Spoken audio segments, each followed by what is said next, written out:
नमस्कार, जय श्री राम। आज एक बहुत इम्पोर्टेंट सी बात आप सभी के साथ शेयर करनी थी, तो इसलिए ट्रैवलिंग टाइम पर ही आपके साथ इस वीडियो को बनाने जा रहे हैं। अभी एक वास्तु विजिट से वापस आ रहे हैं दिल्ली प्रीतमपुरा से, और वहाँ जब हमने विजिट किया, जो घर के जो मेंबर्स थे उन सभी से बहुत अलग अलग तरह की बातचीत भी हुई, उनकी कुंडलियों के बारे में भी बातचीत हुई और चीज़ें की जब डिस्कशन हो रहे थे तो एक बात उनके एक बड़े बुजुर्ग ने बोली कि जी मैंने कुछ दिन पहले ना एक वीडियो देखा और उसमें कोई जनाब बता रहे थे कि पितृदोष से कभी भी घबराना नहीं चाहिए, कभी भी उसकी टेंशन नहीं लेनी चाहिए, बिकॉज हम खुद अपने ही पितृ हैं, हम खुद अपने ही पितृ हैं, इसलिए पितृदोष कभी होता ही नहीं है, किसी को लगता ही नहीं है। मैं कहा जी बहुत बढ़िया बात बताई आपने, तो आपको क्या लग रहा है कि ऐसा ही होना चाहिए? तो उन्होंने कहा जी यही हमें बात आपसे पूछनी है कि क्या पितृदोष होता है या नहीं होता, क्या अगर किसी की कुंडली में नजर आता है तो उससे घबराना चाहिए या नहीं घबराना चाहिए, क्या ये बात सही है कि हम अपने ही पितृ हैं?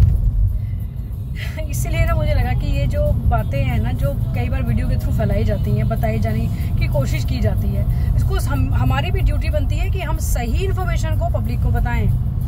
तो इसलिए ये बहुत ज़रूरी है जो और लोग भी इस वीडियो को देखें, जो इस फील्ड में जानकारी रखते हैं, जो एस्ट्रोलॉजर्स हैं या और जो कर्मकांड में जानकारी रखते हैं, वो लोग भी, उनसे भी रिक्वेस्ट करूंगी कि प्रॉपर इन्फॉर्मेशन ही पब्लिक में जानी चाहिए, क्योंकि जो भी पब्लिक देखती है आपको, मुझे, आपको, किसी और को, वो सब बड़े विश्वास के साथ देखते हैं, बड़े जो लोग फॉलो करते हैं वो भी फेथ के साथ करते हैं। सबसे जरूरी समझते हैं इस कॉन्सेप्ट को कि पितृदोष होता क्यों है और कैसे लगता है, कुंडलियों में कैसे देखा जाता है। सबसे इम्पोर्टेंट चीज, आपके जो दो प्लैनेट्स होते हैं ना, मून एंड सन, यानी कि चंद्रमा और सूर्य, इसको सबसे इम्पोर्टेंट देखा जाइए कि भाई ये अगर पीड़ित हो जाते हैं ना तो पितृदोष होता है। और उसके अलावा शनि, राहु और साथ में आपका जुपिटर भी अगर पीड़ित हो, जुपिटर अगर शनि या राहु की वजह से पीड़ित हो जाता है तो पितृदोष का निर्माण आपकी कुंडली के अंदर होता है। और भी कुछ चीजें हैं जिसको देखा जाना चाहिए कुंडली के अंदर। ये तो बात हुई कुंडली की, लेकिन नॉर्मली लेमन्स के लिए आपको मैं एक बात बताऊं, जब हम ये समझते हैं कि क्या हम अपने ही खुद के पितृ हैं, आपको ये पूरी तरह से श्योरिटी है कि क्या आप इसी घर के अंदर पहले से पैदा थे, पहले आप बुजुर्ग इसी घर के रहे हैं? श्योरिटी नहीं होती, लेकिन हाँ ये बात काफी हद तक होती है कि जो भी व्यक्ति, जो बच्चा घर के अंदर पैदा होता है वो कहीं ना कहीं इसी परिवार का पहले सदस्य रह चुका होता है। ये बहुत ज्यादा होने के चांसेस बनते हैं, लेकिन ये 100% नहीं है। क्यों नहीं है, इस चीज से आप कनेक्ट करिएगा। आज के डेट में, आज के सिनेरियो में आप सभी इस बात को समझ सकते हैं कि बच्चों के होने में बहुत ज्यादा प्रॉब्लम और समस्या आ रही है। क्यों आ रही है? पहले के टाइम में तो नहीं थी, इंसानी शरीर वही है, प्रॉब्लम अब ज्यादा है, पहले नहीं थी इतनी। क्यों नहीं है? इसका रीजन है, पहले के जो लोग थे, जो हमसे पहले की जो पीढ़ियां हैं, उनको बहुत सारी चीजों के बारे में, बेसिक चीजों के बारे में ऑटोमेटिकली पता था। उनको गाय को रोटी देनी है, उनको अपने पितरों का श्राद्ध कैसे करना है, या घर में जब कोई किसी की डेथ होती है तो उसके क्या रिचुअल्स और कब कैसे होने चाहिए, सबको पता था। पहले अननेचुरल डेथ्स इतनी नहीं होती थी जितनी अब होती हैं। कई बार ऐसे अननोन जगहों पर डेथ हो जाती है। इवन ऐसे केस भी हमने सुने कि किसी परिवार में कोई बड़े बुजुर्ग किसी बात पर नाराज होकर घर छोड़कर चले गए, लेकिन वो कब इस दुनिया से गए, कहाँ गए, किस हालात में गए, किसी को नहीं पता। इन सिचुएशन में उनके पूरे प्रॉपर रिचुअल्स हुए ही नहीं। इस बात को समझने की हमें सबको जरूरत है। थोड़ा सा लॉजिकल माइंड से हटकर भी समझें, और लॉजिक तो इसमें आपको मिलेगा ही वैसे, कि जब तक कोई रिचुअल्स पूरे कंप्लीट ना कर दिए जाए, क्या किसी आत्मा का परमात्मा में मिलन या किसी दूसरे लोक में जाना उसका प्रॉपर इजीली संभव हो पाएगा, पॉसिबल होगा? नहीं होगा। ये बात मैं नहीं कह रही हूँ, ये बात हमारे शास्त्र कहते हैं। जब भी कभी कोई गरुड़ पुराण का कथा वार्ता या सुनना सुनाना होता है घर के अंदर, वो इन्हीं टाइम पर होता है जब किसी के घर में डेथ होती है। तो उस दौरान उस चीजों को थोड़ा सा सुनने की कोशिश करें, केवल उसको फॉर्मेलिटी के तौर पर ना करवाएं, उसको सुने, उसको समझें। उसमें दिया गया है, ये बिल्कुल प्रॉपर चीजों को दिया गया है कि 13 दिनों तक आत्मा को कहाँ कहाँ, कैसे कैसे, किन किन परिस्थितियों में रहना पड़ता है, उसके बाद वो ऊपर लोक में जाती है। अब हम ये कहें कि हम खुद ही के अपने पितृ हैं, यहाँ समझिए बात को, बच्चों के होने में ही समस्या ज्यादा बन रही है। क्यों बन रही है?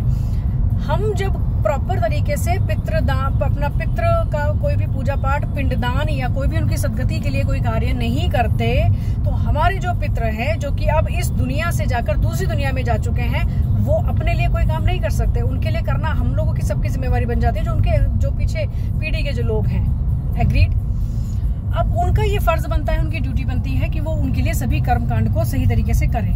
नहीं किए जाते तो वो सब चीजें यानी कि सदगति उस आत्मा को नहीं मिलती, वो ऊपर लोक में नहीं जा पाती, वो किसी और जगहों पर जैसे कि प्रेत योनि, भूत योनि, पिशाच योनि, कोई और ऐसी योनियां यहाँ पर जाकर फंस जाते हैं। इवन आजकल तो तंत्र भी इतना ज्यादा प्रयोग किया जाता है। आपने बहुत जगहों पर सुना होगा कि बहुत सारे तांत्रिक शमशान में ही होते हैं, जो कि कई बार तो चिताओं के आसपास जो घर के लोग वापस गए उसी के बाद ही आत्माओं को कैप्चर कर लेते हैं। बहुत जगह सुना होगा आपने इस बात को। आप गूगल पर सर्च करना चाहें करिएगा, आपको मिल जाएगा कुछ ना कुछ। अगर आत्मा को कैप्चर कर लिया गया और उसके बाद पीढ़ी ने, जो उसके परिवार के जो लोग हैं, उन्होंने भी उसके लिए कोई काम नहीं किया, तो वो आत्मा कैसे सदगति को लेगी? और जब तक सदगति होगी नहीं, वो दोबारा वापस जन्म लेगी कैसे? ये लॉजिक है कि वो दोबारा जन्म कैसे लेगी, वो चाहे अपने ही परिवार में लेना हो या किसी दूसरे परिवार में लेना हो। जब तक आत्मा एक जगह पर फंसी है, वो वापस जन्म नहीं ले सकती। इसलिए श्राद्ध कर्म किए जाते हैं, इसीलिए हर साल श्राद्ध किया जाता है, पिंडदान किए जाते हैं, या जब किसी की भी डेथ होती है तो उसके 13 दिनों तक पूरे रिचुअल्स किए जाते हैं। इसके पीछे और कोई और रीजन लॉजिक नहीं है। हम खुद ही के अपने पितृ हो सकते हैं, बट 100% नहीं है। उसी परिवार में बच्चे का जन्म हो जाता है। जब कोई बड़ा बुजुर्ग जाता है तो वो बहुत ज्यादा चांसेस हैं कि वो उसी पीढ़ी में, उसी परिवार के अंदर कोई ना कोई और बच्चे के रूप में जन्म ले ले। उसके लिए जरूरी होगा उसके सदगति का होना। वो होगी नहीं तो वो कभी भी जन्म अपने घर में छोड़ो किसी और घर में भी नहीं ले सकता। तो इन बातों को समझना बहुत जरूरी है। पितृदोष इसी वजहों से बनते हैं, अगर आपने रिचुअल्स नहीं किए हुए हैं, या आपने अगर इस जीवन के अंदर जो आपका प्रेजेंट है, अगर आपने कुछ ऐसे कर्म किए अपने घर परिवार के किसी सदस्य के अगेंस्ट में, किसी बड़े बुजुर्ग के अगेंस्ट में, किसी गुरु के अगेंस्ट में, तो ये आपके अगले जन्म में पितृदोष के रूप में आपकी कुंडली के अंदर निकलेगा ही। ये कहना बहुत आसान है कि अरे इन सब चीजों को बिल्कुल मत मानो। हम कहते हैं जी बिल्कुल मत मानो, सिरे से नकार दो। फिर आप परेशान क्यों हैं? आजकल के सिनेरियो में, आज की डेट में मुझे जहां तक लगता है, किसी भी पब्लिक के पास कोई पैसे की कमी नहीं है। बहुत लोग संपन्न हैं आजकल कंपैरेटिवली पहले के टाइम से। शायद इस बात से भी आप एग्री करेंगे। फिर भी लोग परेशान हैं पहले से ज्यादा। क्यों? इसका रीजन अगर आपको समझ में आए तो प्लीज मुझे भी जरूर कमेंट में बताइएगा कि जो मैं समझ रही हूँ क्या वही रीजन हो सकते हैं या कुछ और रीजंस भी हैं। कुछ और तकलीफें भी हो सकती हैं, नो डाउट। लेकिन पितृदोष क्या नहीं होता, इस पर आपके कमेंट जरूर चाहूंगी कि आप लोगों का क्या विचार है, ये जरूर बताइएगा। नमस्कार, जय श्री राम।